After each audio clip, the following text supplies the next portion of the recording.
राज्यातील 4,03,91 शेतकऱ्यांनी आतापर्यंत 3,93,879 हेक्टर क्षेत्रावरील पिकाचा विमा उतरवला आहे।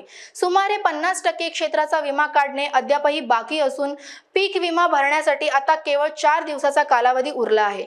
एवढ्या कमी दिवसात उर्वरित क्षेत्रावरील पीक विमा कसा काढणार हाच प्रश्न शेतकऱ्यांच्या समोर उभा आहे। त्याचबरोबर पीक विम्याचा सर्व शेतकऱ्यांनी लाभ घ्यावा असे आवाहन जिल्हाधिकारी डॉक्टर पंकज आशिया यांनी केले आहे। मी जिल्हाधिकारी डॉक्टर पंकज आशिया यवतमाळ जिल्ह्यातील सर्व शेतकऱ्यांना आवाहन करतो की प्रधानमंत्री पीक विमा योजनेमध्ये मोठ्या प्रमाणात शेतकऱ्यांनी सहभाग घ्यावा।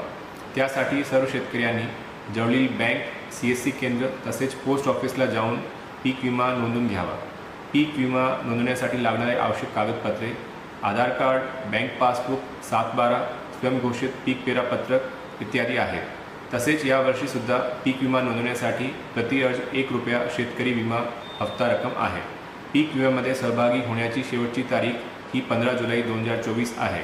तरी सर्व शेतकरी बांधवांनी पीक विमा नोंदवून मोठ्या प्रमाणात या योजनेचा लाभ घ्यावा। धन्यवाद। यवतमाळ शहर प्रतिनिधि मकसूद अली। सचिन लाइफस्टाइल में आकर्षक साड़ियों की भव्य रेंज की भरमार। बनारसी शालू, Kanjivaram, designer sari, party wear sari, printed sari जैसे सभी प्रकार की साड़ियों की वैरायटी उपलब्ध। सभी के मन को लुभाने वाली साड़ियाँ अभी मिलेगी एक ही छत के नीचे। इस अवसर का लाभ उठाएं और आज ही सचिन लाइफस्टाइल शोरूम में विजिट करें। सभी प्रकार की सुंदर और मनमोहक साड़ियाँ मिलने का एकमात्र स्थान सचिन लाइफस्टाइल। हमारा पता रमानगर, शताब्दी चौक, बेलत रोडी, नागपुर।